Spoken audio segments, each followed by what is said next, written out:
Hello everyone, it's me Mihdi Sonopu. Welcome to my YouTube channel and Facebook page. আজকে আমরা জানবো চাঁদপুর পৌরসভায় একটি নতুন জন্ম নিবন্ধন প্রক্রিয়াটি আপনি কিভাবে সম্পূর্ণ করবেন। অনেকেই আমাকে প্রশ্ন করেছেন চাঁদপুর পৌরসভায় কিভাবে একটি জন্ম নিবন্ধন করা যায়। আপনারা জানেন বর্তমান সময়ে জন্ম নিবন্ধনের যে কার্যক্রম সেটি VDRIS নামক একটি ওয়েবসাইট থেকে করা হয়ে থাকে। সারা বাংলাদেশের নেও চাঁদপুরেও এই ওয়েবসাইটের মাধ্যমে আপনাকে প্রাথমিকভাবে আবেদন করতে হবে।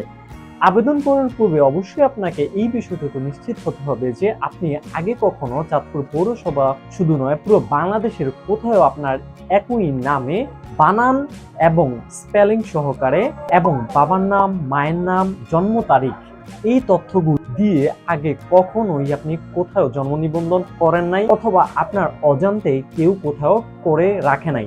যদি এমনটা হয়ে থাকে করে রাখে তাহলে আপনার সন্তান বা আপনার পিতামাতা বা আপনার আত্মীয় স্বজন যারই জন্ম নিবন্ধন আপনি করতে আসেন তাহলে আপনি কখনোই নতুন করে আরেকটি জন্ম নিবন্ধন করতে পারবেন না। তাহলে এই বিষয়টাকে নিশ্চিত হবেন। ধরে নিই আপনি এই বিষয়টা নিশ্চিত কোথাও কোনো জন্ম নিবন্ধন আপনার করা নেই, সেক্ষেত্রে আপনি যে কোনো কম্পিউটার দোকান থেকে আপনার পূর্বের জন্ম নিবন্ধন বা হাতে লেখা জন্ম নিবন্ধন, আপনার যে সার্টিফিকেট রয়েছে বা আপনার টিকার কার্ড রয়েছে বা আপনার NRI কার্ড রয়েছে, কাগজগুলো দিয়ে যে কোনো একটি দিয়ে আপনি জন্ম নিবন্ধনে অনলাইনে আবেদন করবেন।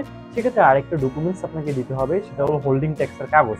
অর্থাৎ আপনি চাঁদপুর পৌরসভায় যে ওয়ার্ডের হয়ে থাকেন সে ওয়ার্ডের বা স্থানীয় যে গড়ের হয়ে থাকেন সে গড়ের যে আপনার হোল্ডিং ট্যাক্সের কাগজটি রয়েছে সেই কাগজটি ব্যবহার করতে হবে আপনাকে আবেদনের ক্ষেত্রে। পাশাপাশি আপনার যে কাগজ দুটো কথা বললাম সে দু কপি ফটোকপির সাথে নেবেন। আপনি যে কোনো কম্পিউটার দোকান থেকে একটি অনলাইনে সূক্ষ্মভাবে আবেদন করবেন। আবেদন করার পরে আবেদনের সাথে আপনার 1 কপি পাসপোর্ট সাইজের ছবি, আবেদনের কপি, আবার আপনার যে NID বলেন, আপনার যে ডকুমেন্টস গুলো বললাম এই ডকুমেন্টসগুলোর ফটোকপি একটি ফটোকপি করে আপনি সাথে নেবেন। নেওয়ার পর আপনি একটি স্টেপলার দিয়ে পিন মেরে সবগুলো কাগজ একত্রিত করবেন। এরপর আপনি চলে যাবেন চাঁদপুর পৌরসভার কার্যালয়ে। সেখান থেকে আপনি মূল ভবনের 2য় তলায় চলে যাবেন। মূল ভবনের 2য় তলায় গিয়ে আপনি যে সভাকক্ষ রয়েছে অর্থাৎ যেখানে কাউন্সিলরগণ বসেন সেখান থেকে আপনি খুব সহজে কাউন্সিলরদের সিল এবং সিগনেচার নিয়ে আপনার যে ডকুমেন্টসটি রয়েছে সেটি সত্যায়িত করে নেবেন। আপনার ডকুমেন্টসটি সত্যায়িত করার পর আপনি চলে যাবেন পাশের রুমে, রুমটি রয়েছে সেই রুমে গিয়ে আপনি একটি রিসিপ্ট কাটবেন নতুন জন্ম নিবন্ধনের জন্য 100 টাকা দিয়ে।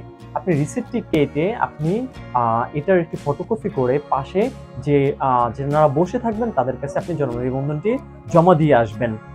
জন্ম নিবন্ধনটি জমা দেওয়ার পর আপনার ফোনে মেসেজ আসবে, আপনি মেসেজের জন্য অপেক্ষা করবেন অথবা 1 থেকে 10 দিন পর, 1 সপ্তাহ থেকে 10 দিন পর আপনি যাবেন পৌরসভার কার্যালয়ে গিয়ে আপনি আপনার যে ডকুমেন্টসটি রয়েছে সেটা চেক করবেন হয়েছে কিনা।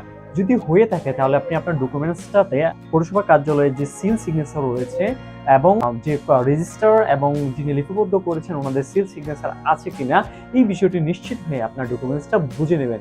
সো এই ছিল চাঁদপুর পৌরসভার নতুন জন্ম নিবন্ধন করার প্রক্রিয়া। থ্যাংক ইউ এভরিওয়ান, আসসালামু আলাইকুম।